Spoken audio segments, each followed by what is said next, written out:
Kumusta na ba ang inyong bagong taon? Punong-puno pa ba kayo ng pag-asa?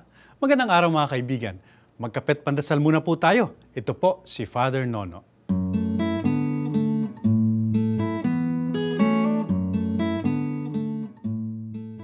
Paano nga bang mananatiling positibo o puno ng pag-asa ang bawat isa sa atin ngayong taon? Tamang-tama po. Kasi para sa mga Katoliko sa atin, ngayong taon ay Jubilee Year.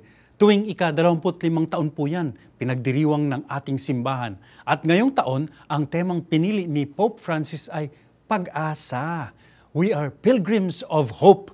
Tayo raw ay mga peregrino, naglalakbay sa mundong ito na punong-puno ng pag-asa. Anya, tulad nga ng sinasabi ni San Pablo sa sulat nito sa mga taga-Roma, iisa lang ang pinagmumula ng ating pag-asa. Walang iba, kundi ang ating Diyos na nagmamahal sa atin. At kailanman hindi tayo binibigo ng pag-asang ito ng ating Diyos. Spes non confundit. Hope does not disappoint. Kahit pa nakakaranas tayo ng mga pasakit at paghihirap, hindi napaparam ang pag-asang ito.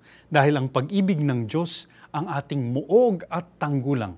Sa kanyang unang sulat, Evangelii Gaudium or Joy of the Gospel, kung maalala po natin yan, sinabi na yan ni Pope Francis. Ano man ang nangyayari sa ating paligid, bagyo, kahirapan, digmaan, kahit kamatayan, nahatiling masaya ang Kristiyano dahil nga ang kinakapitan niya ay walang iba kundi ang isang matibay na pag-ibig, ang pag-ibig ng Diyos.